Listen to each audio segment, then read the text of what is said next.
Өнөөдрийнхөө төгсгөлөөр гурвалжин дэлбэрдэг буудал зэрэг хүүний төгсгөлийн онолын чухал техникүүдийг бол үзнэ. За эндээс цагаан болохоор шууд C6 төрүүл бас хар шууд хэдүүл бол хожиж байгаа. За ноён C5 ороод энэ үед нь бол шууд C6 хүүг идэхийн оронд D6 ороод техникийн хожил хийж байгаа. За түрхгээд байгаа болохоор хараас гарцаагүй ноён орно. Ноён орох үед нь бол ноён C6 дээд ээлж авчиж байгаа. За тэгэхээр эндээс ноён C8 орохоор ноён D6 орох үед идэх юм бол идээд дээлж авчна. Энд дээр ноён B8 гэсэн үүдэл байгаа. За хэрвээ цагаан хүүгээ түрх юм бол ноён C8 D7 гэсэн үүдлэр болвол жидний санаагаар тэнцээгээ хадгалчихж байгаа. За цагаан болохоор C7 гэсэн санаатай ноёнгоо орох юм бол идээд заавах дүрмийн дагуу тэнцээ болно. За тэгэхээр цагаанс болохоор ноён E5 гээд гурвалжингийн дүрмээр бол тэнцээ. За D4. За ноён D5 гээд. За яг энэ үүдэл дээр болохоор хар орцсон. Ноён E7 холдох юм бол C6 гээд хүү бис гарчна. За ноён арагшаа орох үед нь ноён шахаж ороод тэгээ булан шахсныхаа дараачаар бол C-ийн үгүй явж байгаа. За эндээс болохоор яг шахах техникийн дагуу бол хожиж байна. Тэрнээс биш зай авах дүрмийн дагуу бол биш байна. За энэ дээр болохоор юу мэдчих хэвээр гэхээр ноён D4 F4-ийн буудал бол дэлбэрдэг буудал буюу хин төрүүлж орсон нь бол ашиггүй гэсэн үг. За цагаан төрүүлээ орох юм бол тэнцээ болно. Хар F4 рүү төрүүлж орох юм бол хожигдно гэсэн үг. Тэгэхээр цагаан болохоор хоёр нүүдлээр орохын оронд гурван нүүдлээр дамжиж орж байгаа.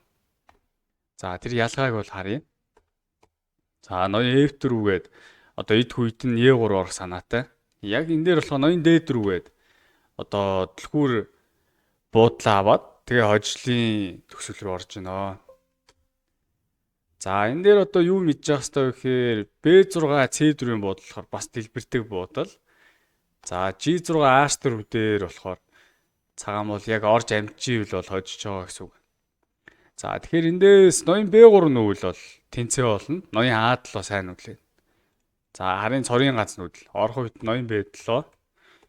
За тэгээ ингээд шахаж орох үед ноён G6 ороо тэнцээ болно. За ноён B2 нүүдэл ямар ялгаатай байгаа вэ гэхээр ноён A7 орох үед нь ноён B3 орчих жоо. За ноён B7 орох үед ноён C3. За ингэж орох D3 гээд H4 рүү гүйж байгаа мотивтай гэсэн үг. За хар эндээ байгаад ах юм бол цагаан бол ийшээ гүйж ирээд 5 дугаар шум руу нэвтрээ хойч чинь. Тэгээ ноён D7 орох үед нь бол B5 руу бол амжиж орчих жоо.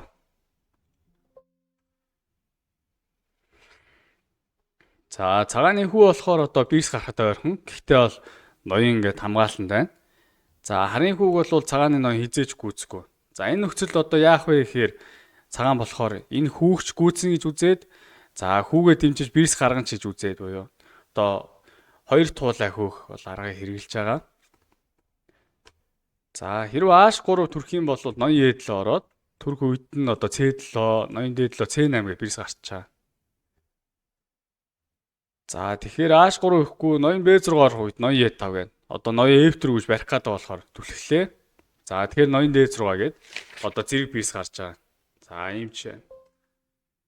За дараачих нь болохоор бас ижилхэн дашуулдаж орох дүрмийн дагуу тэнцээ болно. Тэгэхээр хүү энд байх хоёр бол ялгаагүй байна. За ноён болохоор ингэж орох ч болохоор хараас ноён B6 орох үед нь ноён E5 сайн нүүдэл. За ноён D4 гээд хүүний квадрат руу орох гээд байна. За төрөх үед нь бол ноён B6 гээд C8 дээр бис гараа авчиж байгаа. За A3 төрөх юм бол ноён E6 гээд A2 ихтэн C7, ноён B7 ихтэн ноён D7 гээд тэнцээ болно. За энэ байрлал бас түрүүний дашуулдаж орох дүрмтэй ижилхэн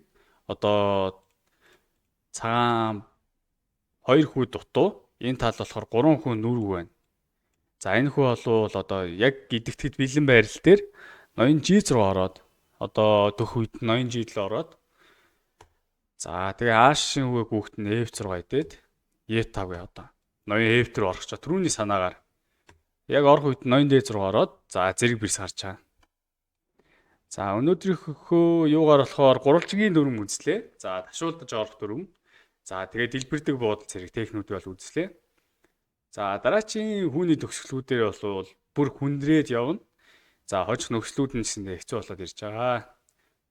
За хамт байсан баярлалаа.